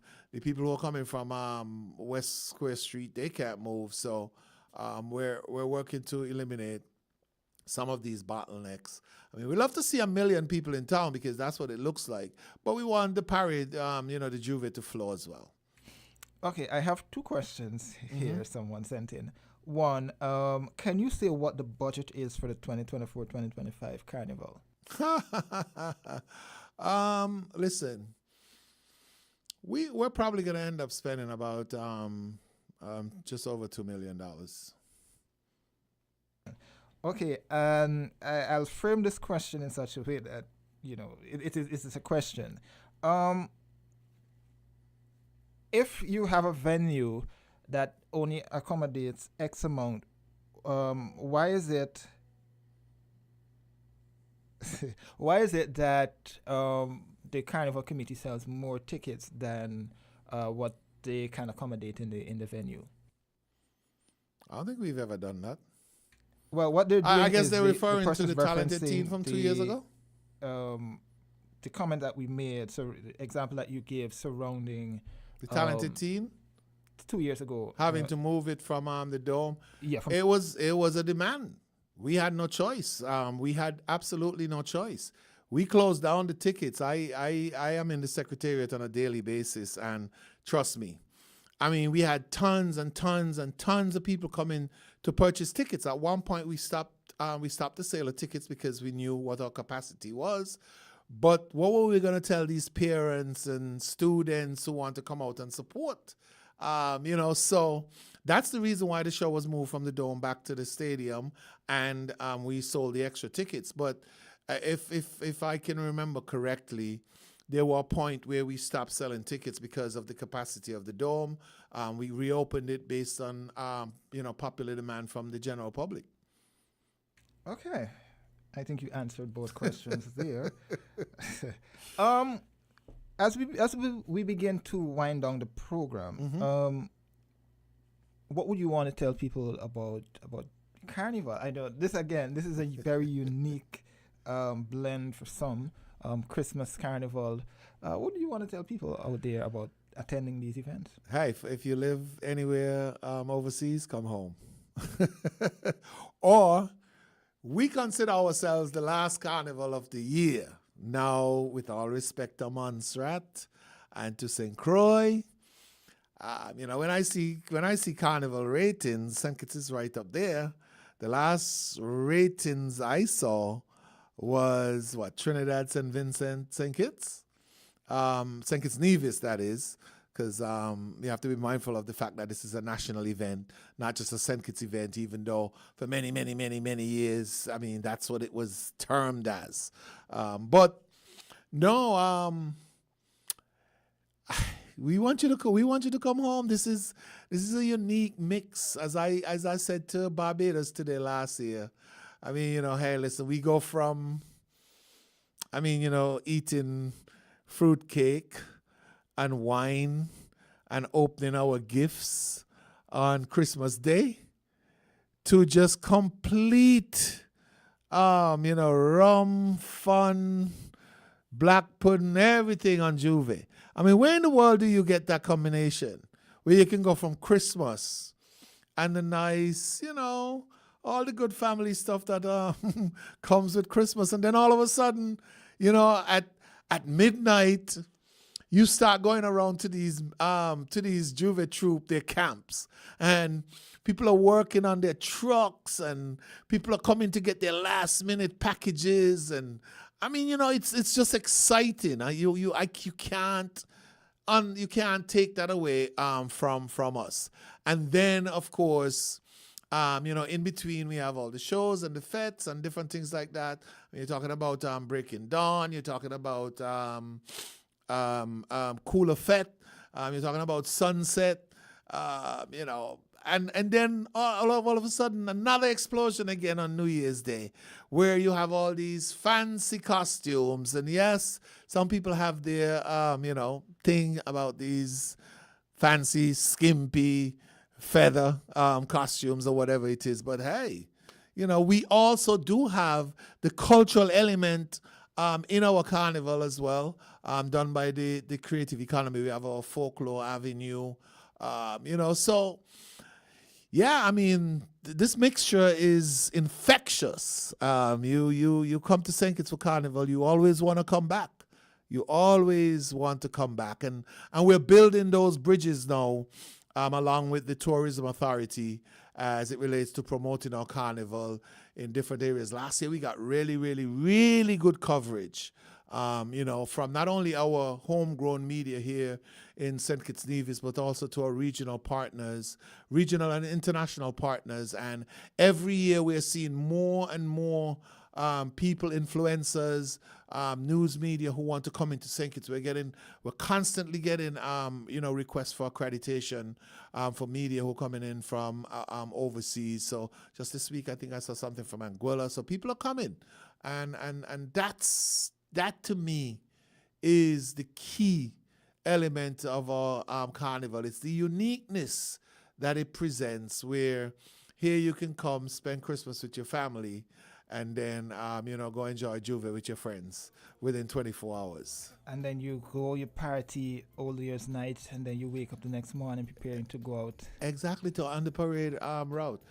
Listen, just before we go, and I know that we're running out of town, so tonight we have the Carib Soca Senior Calypso, Carib Senior Calypso eliminations at Spratnet, and night one It starts at 8 o'clock tonight. So we have the Mighty Persuader, Lord Payne, the Awesome Navigator, Lionfish, Jungle Lion, King Lala, Mighty Godfrey, Mighty Lord Matt, Mighty Freddy, Green Tea, Mighty Kinta, Druzy, The Unexpected, Wire, and Glenroy Blanchett. Those are from the Proud Sounds Calypso tent. And then from Legends, we have Mighty Taz, Ijo, Rex Lucius, Alamulu, Lady Karens, and Lady Legacy. Those are the ones who are going to be performing tonight. On night 2, we start off with Legends, Lady Diva, The Undertaker, Invincible, Empress Lyrics, West Side, and Reiko. Those are the ones from the Legends Calypso tent. And then to close out the eliminations, Sunday, December 1st, Spratnet, $20 to get you in. 7 p.m., we have Rascal Bad NF, who was in the Soca Monarch competition, a former junior Calypsonian, by the way. King Honesty, the Mighty Watch Your Back, Queen Singing Jackie, who's celebrating her 50th year this year, Badman Pola, Issa Kamal, first runner-up last year, singing Jennifer, Ice House Up, Fantastic Thunder, Big Lice, Cairo, Hollywood, Queen Kibi, and Quantash, and our reigning monarch, Carissa Willett, a.k.a. Queen Independent, will make a special appearance. And the announcement will be made for the semifinals on that night. Now, for people overseas who are coming home and you want to purchase tickets, we have limited tickets right now available on skncarnival.com. And physical tickets would be available in St. Kitts hopefully by mid next week. So that's our information. Thank you for having me. Oh, I don't know. Maybe I'll wait for you too. Well, it's good to have. Wow, that that was a quick 2 hours though. Yes. Lorraine is the one who She Well, made me do this. And as you said, we're inviting everyone to come on down, especially those people who are going to be facing the cold weather, the snow up north, and even those in Europe. Come home. There's space. There's still a lot of space in St. Kitts for everyone to come, because we know when Carnival is finished, you'll head back to the cold anyway. So that was Mr. Clement Ogaro. Giving us an overview of Carnival. So it was really good to have you this morning. And thank you to Win FM. Thank you to you, Jermaine. Win FM, of course, is one of our media partners for Sugar Mass 53. So we're grateful that they've given us the opportunity to spread the word.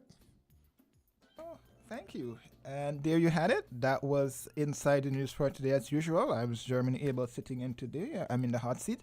And when I'm here, we tend to go beyond the headlines to discuss issues impacting us here in St. Kitts and Nevis, locally, regionally, and international. Until next time, do enjoy the rest of your weekend.